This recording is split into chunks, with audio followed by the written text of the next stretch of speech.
ஏன்னா எங்க மனசுக்குள்ள எவ்வளோ இருக்கு, இந்த நிலைக்கு வர்றதுக்கு எவ்வளவு இருக்கு. இந்த தேர்தலில் என்னென்ன நடந்தது எங்களுக்கு தான் தெரியும், வெளியே சொல்ல முடியல. எனக்கு ஏதாவது ஒரு பிரச்சனைனா ஜெகன்மூர்த்தி வந்து நிற்பார், அவருக்கு ஏதாவது ஒரு பிரச்சனைனா இந்த அன்புமணி ராமதாஸ் நிற்கு. இது ஏதோ அரசியலுக்காக நிச்சயமா கிடையாது. இது இந்த மக்கள் முன்னேற வேண்டும்,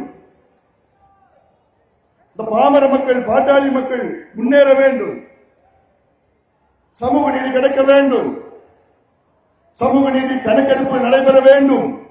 சமூக நீதி கணக்கெடுப்புனா ஜாதிவாரி கணக்கெடுப்பு, அதை சமூக நீதி கணக்கெடுப்பு நம்ம சொல்றோம். ஏன்னா சில பேருக்கு ஜாதி சொன்னா பிடிக்கும், பேரை மாத்திட்டு ஜாதிவாரி கணக்கெடுப்பு பதிலாக சமூக நீதி கணக்கெடுப்பு நடத்துறீங்க. தமிழ்நாட்டில் 2 கோடி குடும்பம் இருக்கு. இந்த 2 கோடி குடும்பம் என்ன நிலையில இருக்கு எப்படி நீங்க தெரிஞ்சுப்பீங்க? கணக்கெடுப்பு நடத்தினா தெரியும். கர்நாடகாவில் கணக்கெடுப்பு நடந்து முடிச்சுட்டாங்க. கர்நாடகா பட்டியலினத்தை சார்ந்தவர்களுக்கு 17 விழுக்காடு இடஒதுக்கீடு கர்நாடகாவில்.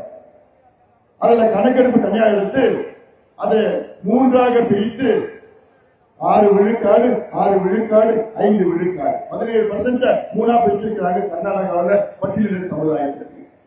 6 விழுக்காடு இதுவரை யாருக்கு இடஒதுக்கீடு கிடைக்கலையோ அவங்க எல்லாமே 6 விழுக்காடு கொடுத்திருக்கிறாங்க. அது உள்ஒதுக்கீடு.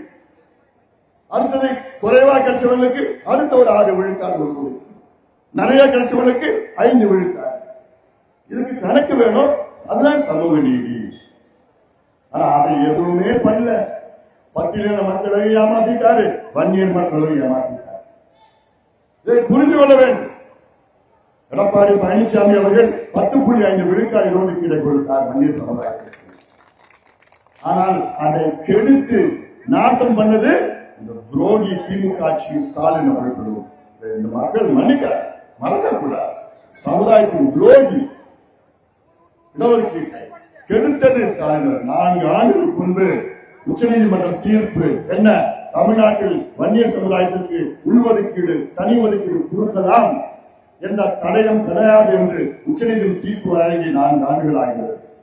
4 ஆண்டு காலமாக தூங்கிக் கொண்டிருக்கின்ற ஸ்டாலின், தூங்குவது போல் நடித்துக் கொண்டிருக்கின்ற ஸ்டாலின். தூங்குவது எழுப்பலாம், தூங்குற போல் நடிக்கிறவங்கள எழுப்பவே முடியாது.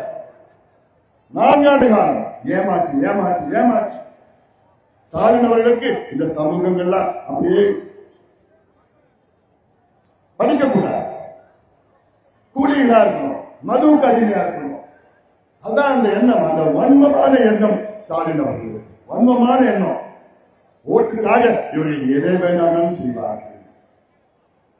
அதனால்தான் நான் சொல்கின்றேன், வாருங்கள். இந்த தொகுதியில் மட்டுமல்ல, தமிழ்நாட்டில் அத்துணை ஒடுக்கப்பட்ட மக்களும், வஞ்சிக்கப்பட்ட மக்களும், தாழ்த்தப்பட்ட மக்களும், பிற்படுத்தப்பட்ட மக்களும், மிகவும் பிற்படுத்தப்பட்ட மக்களும், சிறுபான்மை மக்களும் அத்தனை பேரும் ஒன்று சேருங்கள். எங்கள் அணிக்கு, எங்கள் கூட்டணிக்கு வாக்களியுங்கள்.